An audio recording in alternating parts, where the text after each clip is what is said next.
call upon you, Honorable Sakupwanya, to move your motion. Thank you, Mr. Speaker, sir.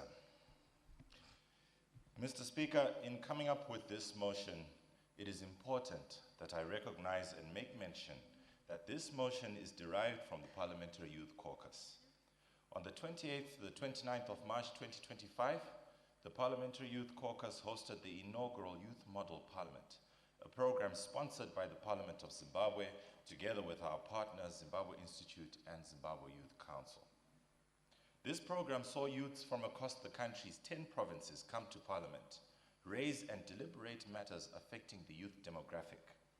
It is from these deliberations that this motion came out, and today I stand before you to present the ideas of young people in making Zimbabwe a digitally literate society by 2030. From our perspective, digital literacy is more than just the ability to switch on a computer or type a document. We envision a youth population that will not wait on first world countries to develop apps only for our youth to be passive consumers of that technology. Rather, a generation of innovative young minds who, with the adequate access and exposure, can develop our software to tackle need-based challenges specific to Zimbabwe. To address this, it is imperative that we create access points for our youth to play their part in the tech space. We acknowledge that government has implemented several initiatives to increase digital literacy, mainly through the school system. The several ICT labs have been established in schools across the country.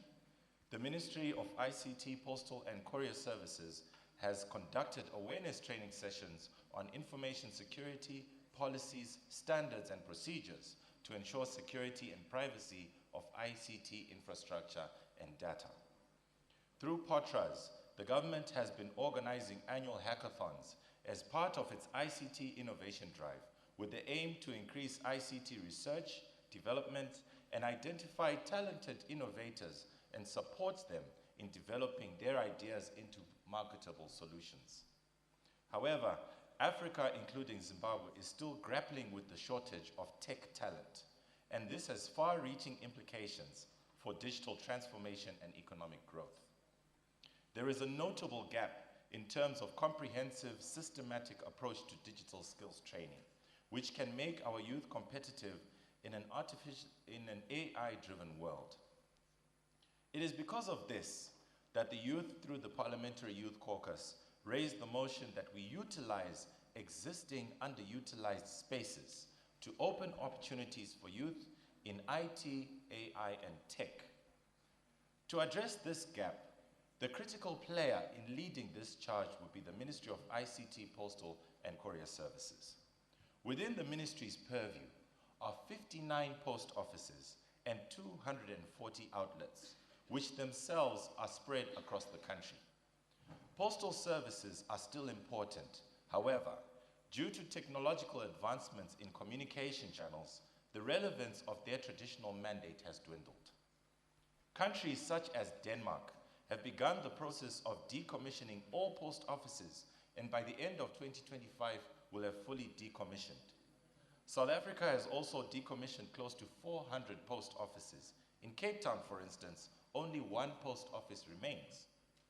Recognizing this global shift, the ministry undertook to convert post offices into what is known as community information centers. These centers retain their main function of postal communication, and the ministry has provided ICT tools to have more community involvement with the said centers. As a result, some of the CICs have been provided with computers and internet to create access for members of the respective communities. The ministry provides basic forms of IT training, and this involves basic workings of a computer, inclusive of Microsoft Word, Excel, and some forms of programming.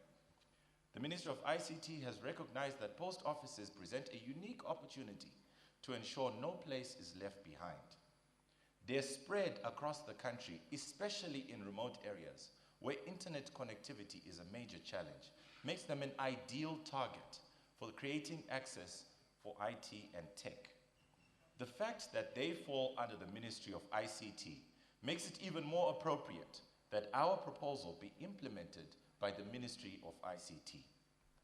While the Ministry's efforts are worthy of note, we are concerned that it may not be sufficient given the pace at which artificial intelligence is leading the global conversation on innovation and frontier technologies. In this, Zimbabwe must not be left behind.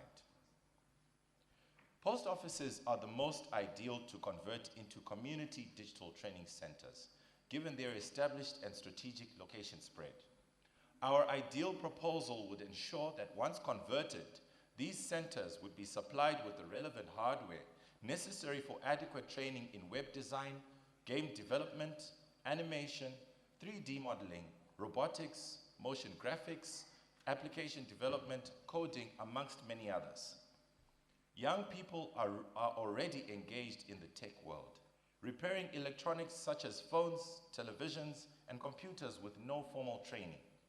The centers will tap into the potential, expanding opportunities for certification and formal recognition of these young people's skills.